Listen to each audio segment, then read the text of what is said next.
जय सिया राम। इस अंक में पूर्ण रूप से राजा प्रताप भानु का कपटी मुनि के वश में होने का उल्लेख है।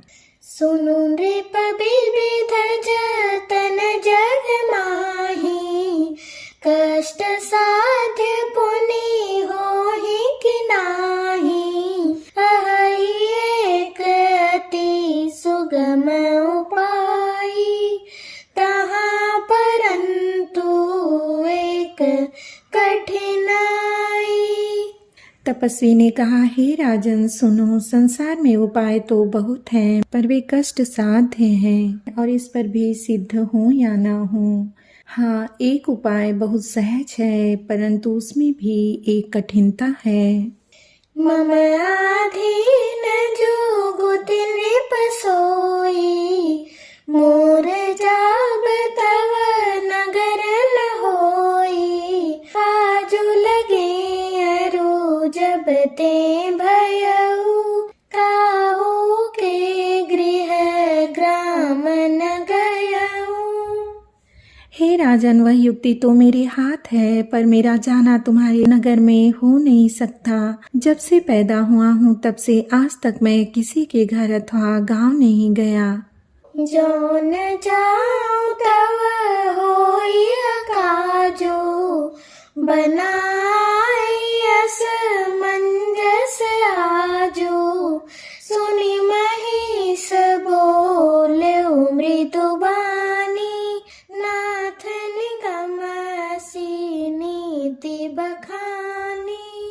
परंतु यदि नहीं जाता हूँ तो तुम्हारा काम बिगड़ता है। आज यह बड़ा असमंजस आ पड़ा है। यह सुनकर राजा कोमल वाणी से बोला, हे नाथ, वेदों में ऐसी नीति कही है कि बड़े स्नेह लगुन पर करहीं, गिरि निज सिरनि सदा तृण धरहीं।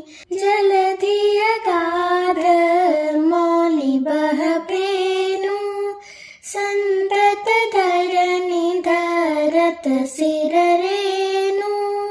बड़े लोग छोटों पर स्नेह करते ही हैं। पर्वत अपने सिरों पर सदा तृण अर्थात घास को धारण किए रहते हैं। अगाध समुद्र अपने मस्तक पर फेन को धारण करता है और धरती अपने सिर पर सदा धूलि को धारण किए रहती है। ऐसे कही गए नरेश पद, स्वामी हो कृपाल। मोहि लागी दुख सह्य प्रभु, सज्जन दीन दयाल। ऐसा कहकर राजा ने मुनि के चरण पकड़ लिए और कहा, हे स्वामी, कृपा कीजिए। आप संत हैं, दीन दयालु हैं, अतः हे प्रभु, मेरे लिए इतना कष्ट सहिए। जानि नृपहि आपन आधीना, बोला तापस कपट प्रवीणा। सत्य कहूँ भूपति सुनु तोहि, जग नाहिन दुर्लभ कछु मोहि। राजा को अपने अधीन जानकर कपट में प्रवीण तपस्वी बोला, हे राजन सुनो, मैं तुमसे सत्य कहता हूँ, जगत में मुझे कुछ भी दुर्लभ नहीं है। अवसि काज मैं करिहूँ तोरा, मन तन वचन भगत तै मोरा।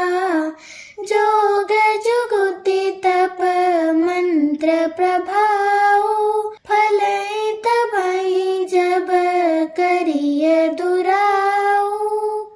मैं तुम्हारा काम अवश्य करूँगा, क्योंकि तुम मन, वाणी और शरीर से मेरे भक्त हो। पर योग, युक्ति, तप और मंत्रों का प्रभाव तभी फलीभूत होता है जब वे छिपा कर किए जाते हैं। जो नरेश मैं करऊँ रसोई, तुम परुसहु मोहि जानन कोई।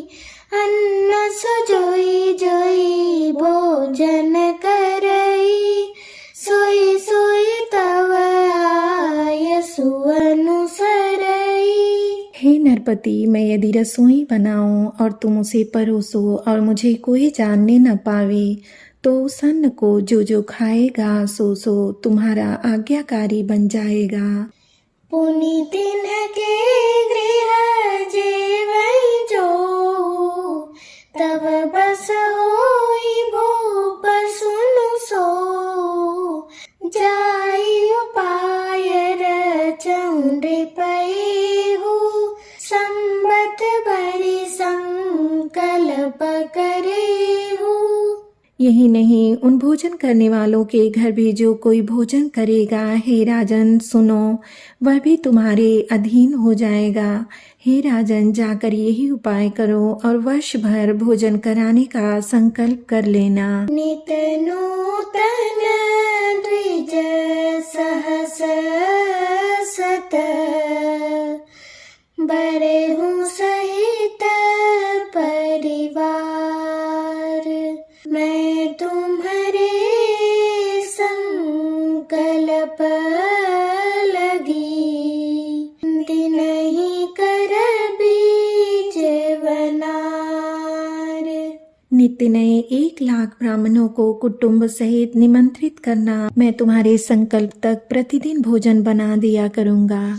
एहि विधि भूप कष्ट अति थोड़े, होई है सकल विप्र बस तोरे। करी है विप्र होम मखर सेवा, ते प्रसंग सहज ही बस देवा। हे राजन, इस प्रकार बहुत ही थोड़े परिश्रम से सब ब्राह्मण तुम्हारे वश में हो जाएंगे। ब्राह्मण हवन यज्ञ और सेवा पूजा करेंगे तो उस प्रसंग से देवता भी सहज ही वश में हो जाएंगे। और एक तो ही कहूँ लखाऊ, मैं ही बेखन आऊ बकाऊ। तुम्हारे उपरोहित कहूँ राया, हरियाणब मैं करनी जमाया। मैं एक और पहचान तुमको बताए देता हूँ कि मैं इस रूप में कभी ना आऊँगा। हे राजन, मैं अपनी माया से तुम्हारे पुरोहित को हर लाऊंगा। तप बल तेहि करी आपु समाना, रखी हूँ यहाँ बरस बरवाना। मैं धरिता सो बेशु सुनो राजा, सब विधि तोर सवार बकाजा। तब के बल से उसे अपने समान बनाकर 1 वर्ष तक यहाँ रखूंगा। और हे राजन सुनो, मैं उसका रूप बनाकर सब प्रकार से तुम्हारा काम सिद्ध करूंगा। गैनी सी बहुत सयन अब कीजे, मोहि तो ही भूप भेंट दिन तीजे।